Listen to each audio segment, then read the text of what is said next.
I want to talk about my teacher's approach to the problem of human consciousness.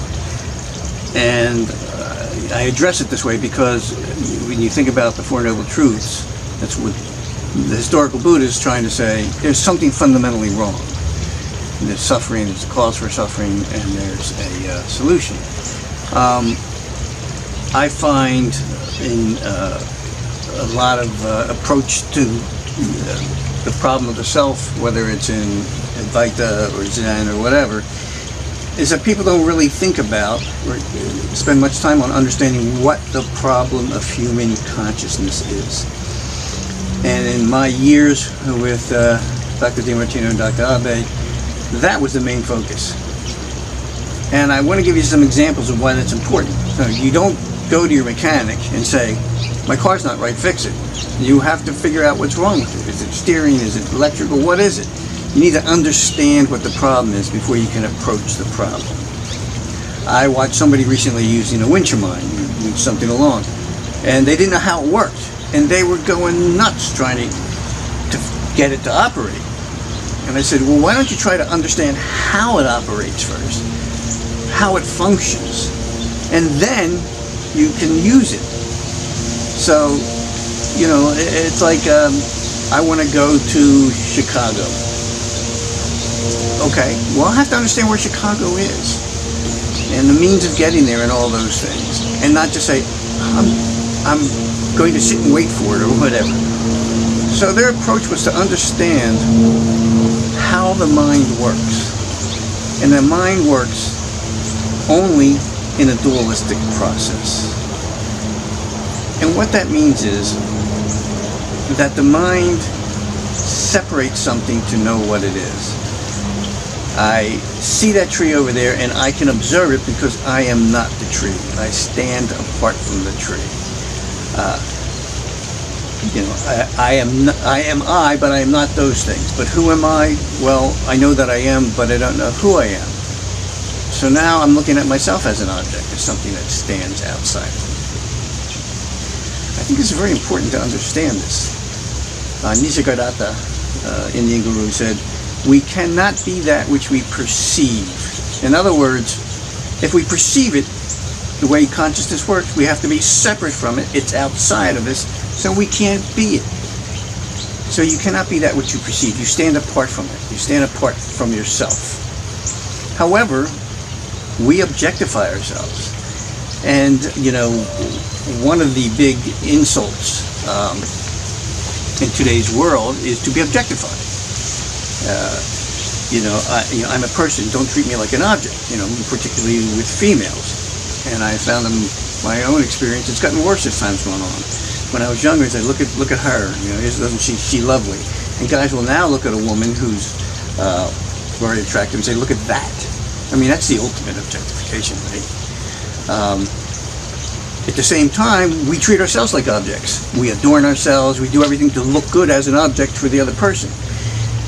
Now, that's okay, but you have to understand the problem with it. And I say it's okay because it happens in nature. Nature does things to attract other animals. The bowery bird does elaborate arrangements of shiny stones and stuff to attract a mate. So there are things you do that's part of nature to attract mates and to do other things. And that's fine.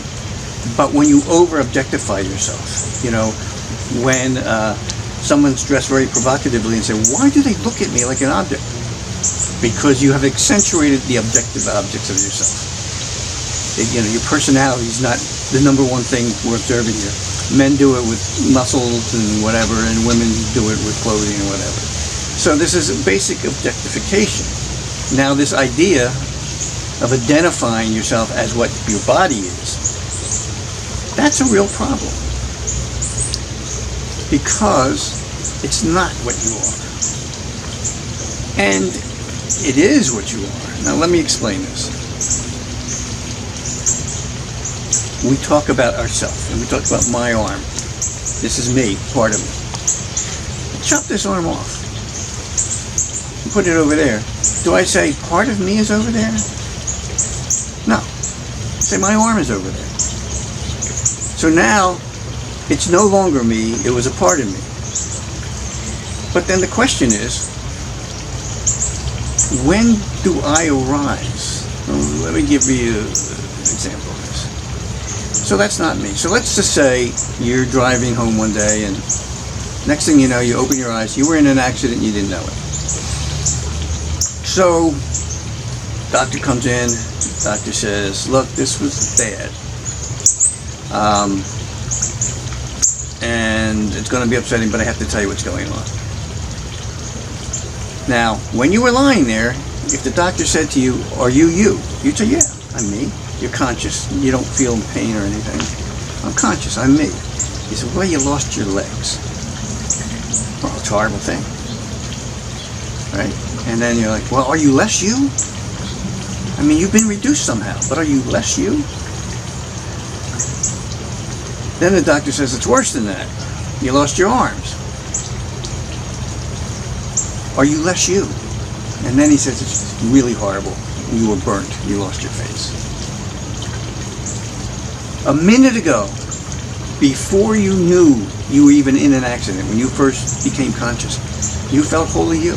And now you're in the deepest despair and pain of your life because all that you knew yourself to be is gone. But you still didn't have a sense of loss of self until you realized you lost body parts. Now, I'm not trying to get into any soul, spiritual, mystical stuff here. I don't go that way at all. But there's a reverse of this. Okay, so let's say now it's a day or two and you are in the worst thing of your life and the doctor comes in and he's just a sadist and he says, just messing with you. You're fine. And you are fine.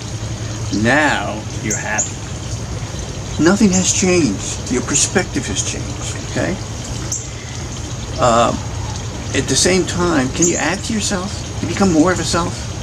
Once you're conscious of I am, when are you more of yourself? In the book Awakenings, the author escapes me right now, Oliver Sacks. And these folks were in this trance for years. And he figured out, I believe through dopamine, how to bring them out of it. So now it's years later, they don't know it's been 20 years. And they look at themselves in the mirror and they're old. And they're stunned. They're shocked. Well, their consciousness didn't age, but the body aged. But that which is aware of being aware didn't change.